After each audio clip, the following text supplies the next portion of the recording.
I hope one day things get better at home. Thank you for coming. No, thank you for trusting me. I've made so many mistakes. I compared our family to others.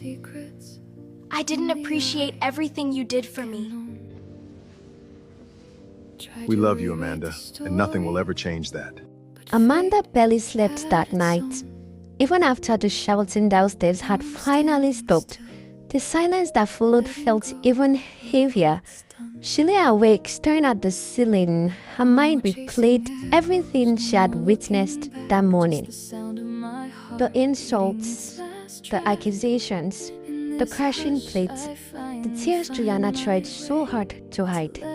Amanda couldn't understand it. How could a family that had everything be so unhappy? The mansion that had once looked like a dream now felt cold and empty. For the first time, Amanda wasn't impressed by the expensive furniture or the luxurious decoration. None of those things seemed to matter anymore. The next morning was Juliana's 15th birthday. From early morning, decorators, caterers, photographers, and event planners filled the compound. Beautiful balloons decorated the entrance. Elegant canopies were arranged in the garden. Music played softly through large speakers. Everything looked breathtaking. Guests began arriving one after another. Many of them came in expensive cars. The girls from school couldn't stop talking about how beautiful everything looked. "This is the best birthday party I've ever attended," one of them whispered. Amanda looked around. Just a few days earlier, she would have agreed without hesitation. But now, something felt different. Amanda watched Juliana smile for photographs. She laughed with their classmates. She thanked guests for coming. And to everyone else, Juliana looked like the happiest birthday girl in the world. But Amanda knew better. Amanda had seen the sadness hidden behind those smiles. She had heard the arguments. She had seen the fear in Juliana's eyes. She had learned that some people become experts at pretending everything is fine. When the guests became busy dancing and taking pictures, Amanda quietly walked over to Juliana.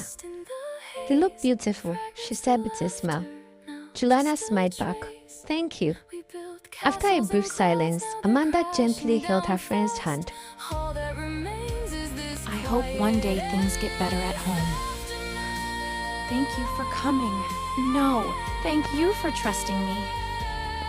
The girls smiled at each other before returning to the celebration. Amanda silently prayed that one day her friend's house would become a house filled with peace.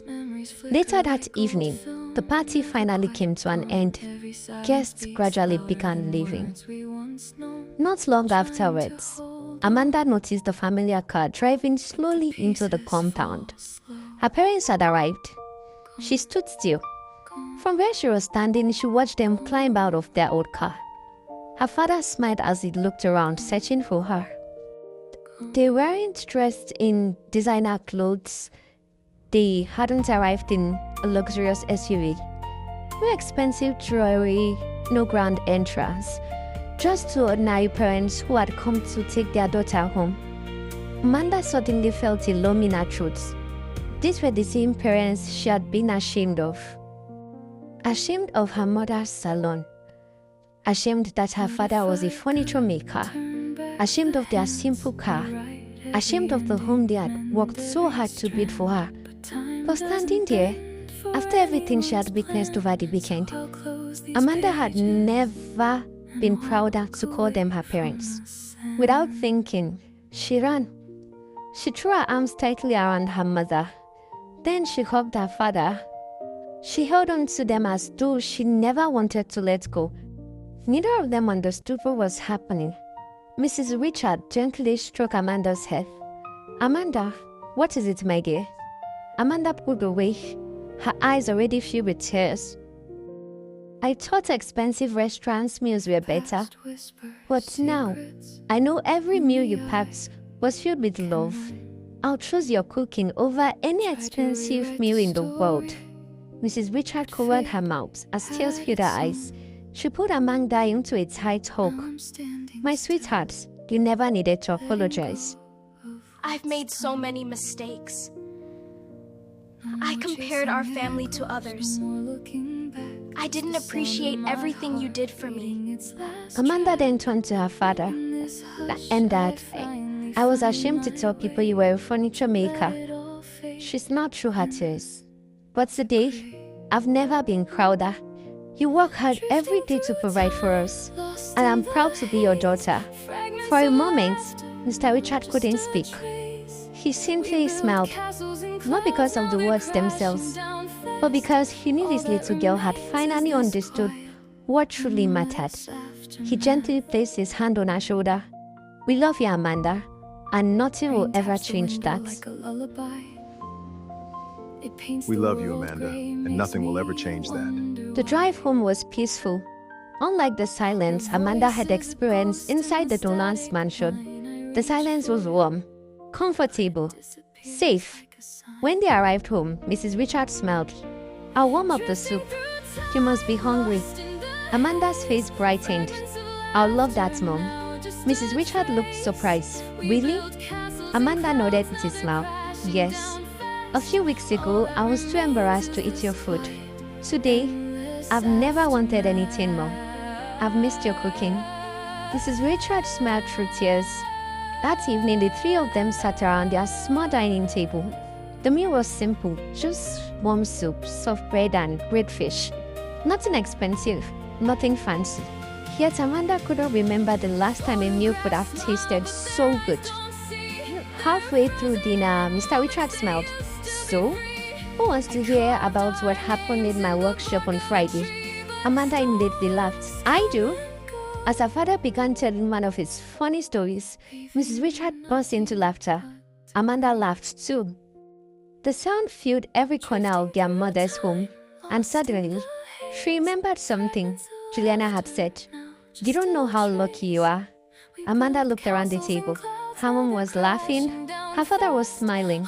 For the first time in months, she truly saw what had always been in front of her. The Donald family had a mansion. Her family had peace. The Donald family had luxurious cars.